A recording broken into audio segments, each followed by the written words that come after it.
Welcome to the Living Artist Podcast. I'm your host, Preston M. Smith.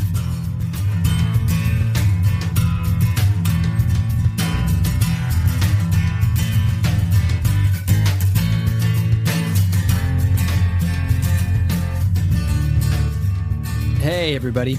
Welcome to the Living Artist Podcast.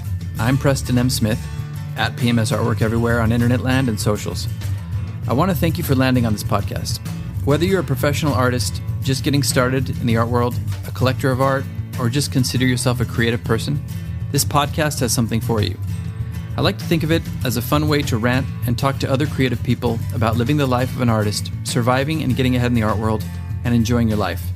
But most importantly, not waiting until you're dead to make it happen. All right, let's get started.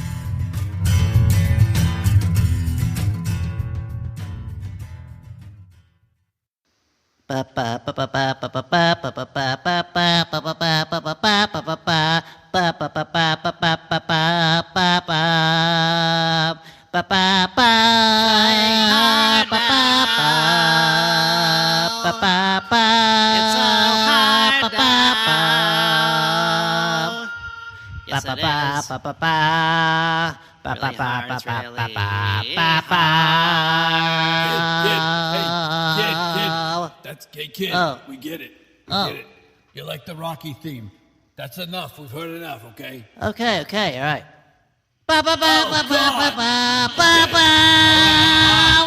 Okay, kid. We get it. No right. good. You know what? I'm out of here. Wait a minute. What? Before you go. Yeah, what is it? Say my name. What now? You heard me. Say it. Oh, okay. It's Mumford. You're goddamn right. Woo, doggies. I love it when Mumford gets a little spicy, don't you? Well, that intro was a little bit of a mash-up between, yes, the Rocky theme, and Breaking Bad, the Heisenberg. You're goddamn right. And, as usual, there is a method to my madness, and you will see how this ties in to the episode as we get started. But today, I think we're going to talk about psyching yourself up a little bit, the hero's journey, and more importantly, everybody's heard of Joseph Campbell and the hero's journey, or if you haven't, look it up. It's very popular and it's very cool. And we've talked a little bit about the hero's journey in the past, but I want to talk more specifically about being the hero of your own journey and making yourself the hero of your own journey.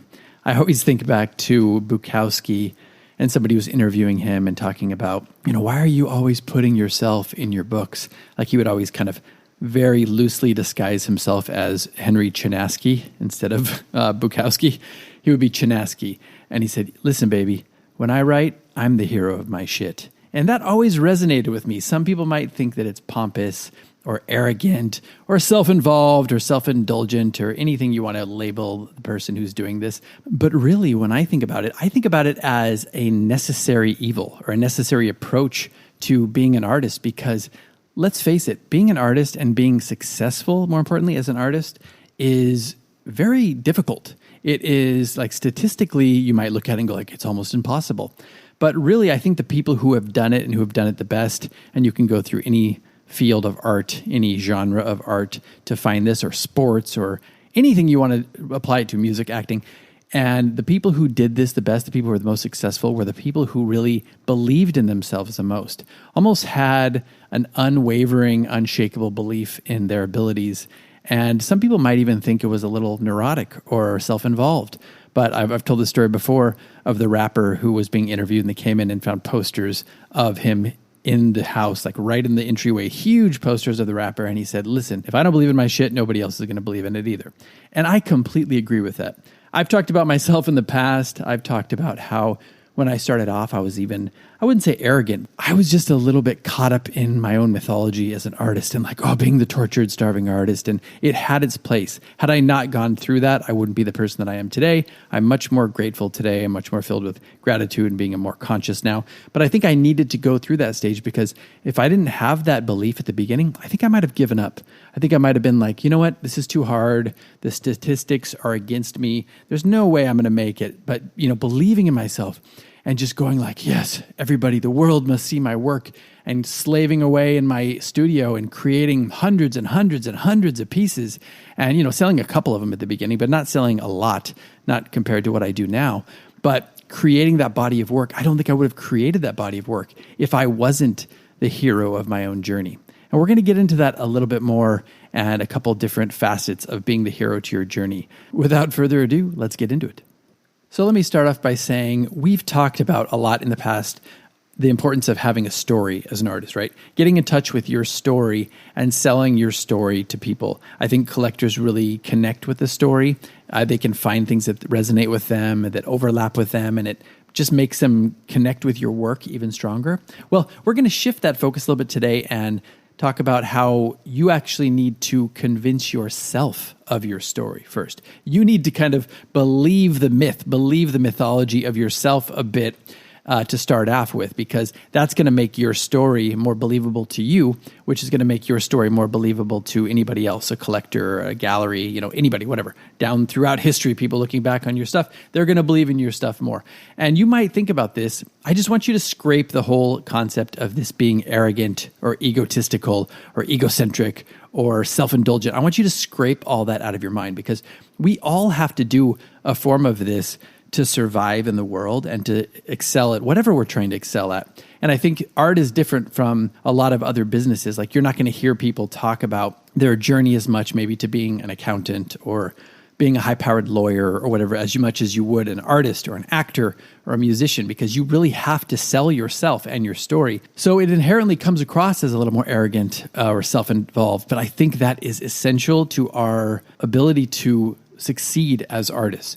And if I didn't do that, if I had not believed in my own mythology, if I hadn't believed in my work, if I hadn't believed in my struggles and what I was trying to do and say as an artist, I would have given up a long time ago. I would have never made it. So I'm really happy and thankful for that period in my life. And I want to encourage you, especially if you're starting out, not to be arrogant, not to be like, look at me, boastful. We have a lot of that in the world now, but just to believe in yourself, to get right with yourself. Maybe do some affirmations in the mirror, maybe talk it up, have some positive self-talk. Get yourself pumped up about what you're doing and why you're doing what you're doing and why you have an effect and why you should have an effect on the art world. And I think once you get really set with that in your own mind and you believe it, if you believe it in the marrow of your bones, then other people are going to believe it too.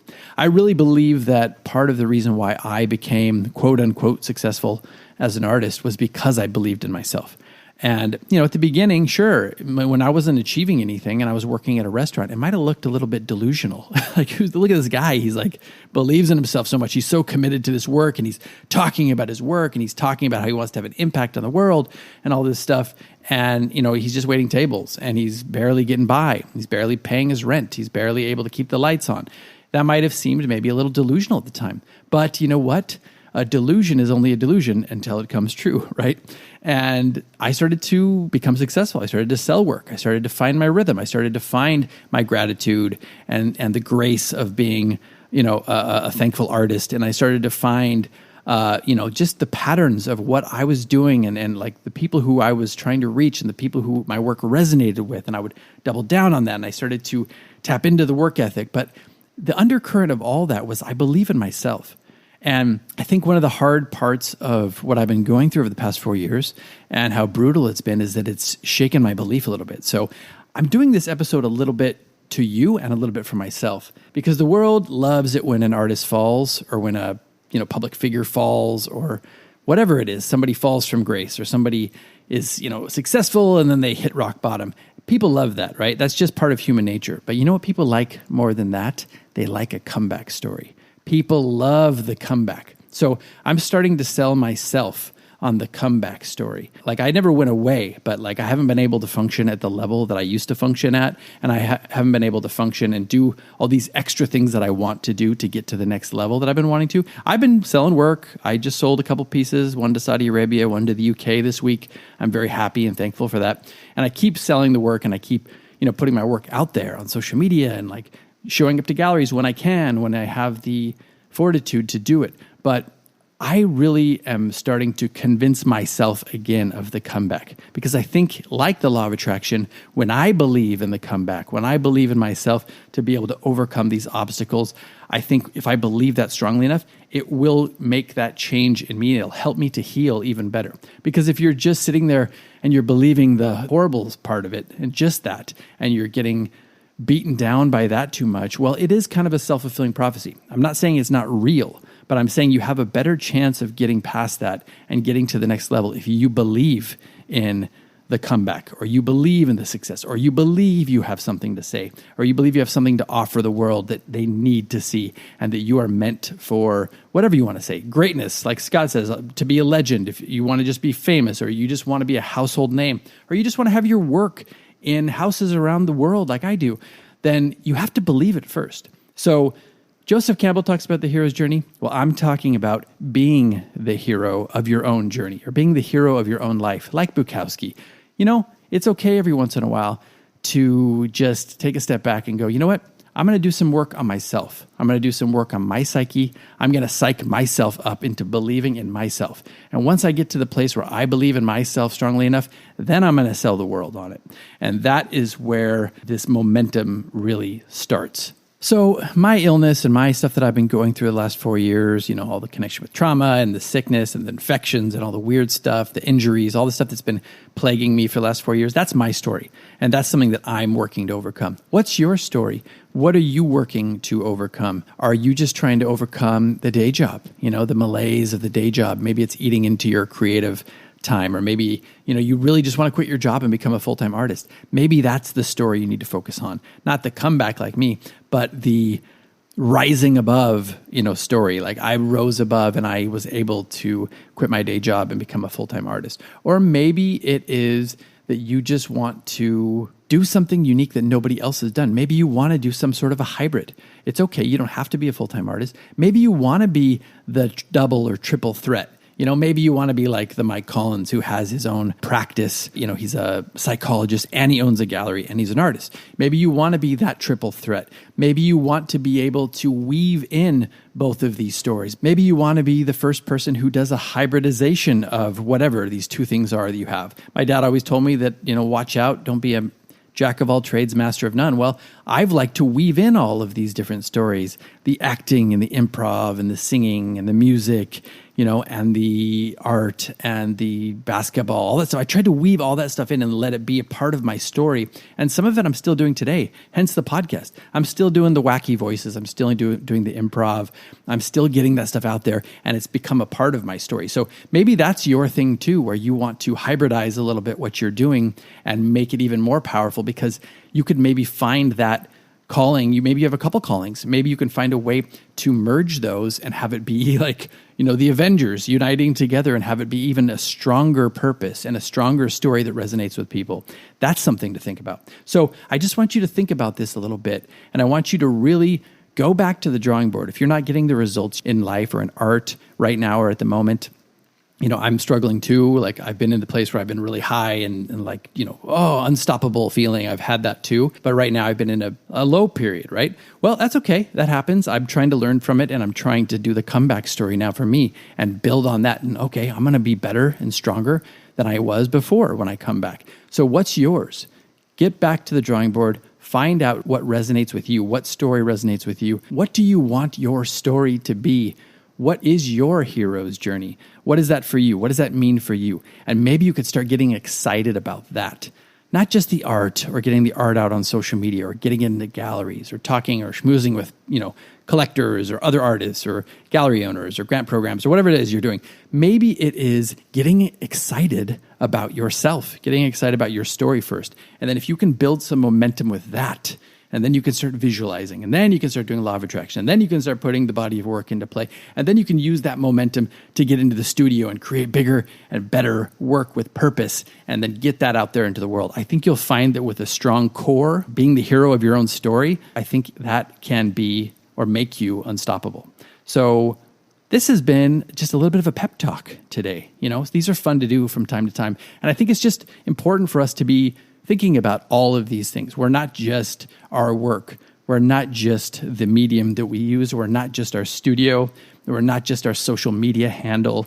We are human beings who have strong stories that we need to be telling both ourselves and the rest of the world. So let's take this opportunity to connect with that and then go from there. Hope you liked this episode, everybody. Please reach out to me on social media if you liked it. If you didn't like it, that's fine too. But love to hear your thoughts. Love to hear anything you have to think about, or something that, maybe this sparked something in you that made you excited to express something. Well, share that with me on social media, or just share it with the world. Let's get excited again about being artists, being unique artists, and having our unique story be told. All right, we'll see you next time. We'll see you next week on the next episode. Bye-bye, everybody. Oh, geez. I think I got away from him. Oh, I think I'm in the clear. Woo. Oh, no. It's still happening. I gotta get out of here. Just stay calm. Just get out of here slowly. He's just a kid. We left him behind a long time ago. Oh, God. Going somewhere? Yeah, don't call it a comeback. I've been here for years, rocking my beers, putting suckers in fear. This has been the Living Artist Podcast. Thank you so much for listening. I just want you to know that I appreciate you being here, and I'm grateful to be in your ears. Your art and creative life on this planet is meaningful, so thank you for sharing it with me. If you like this podcast, whatever platform you're listening to it on, please subscribe and share it with your friends. You can also leave me a positive review to show your support.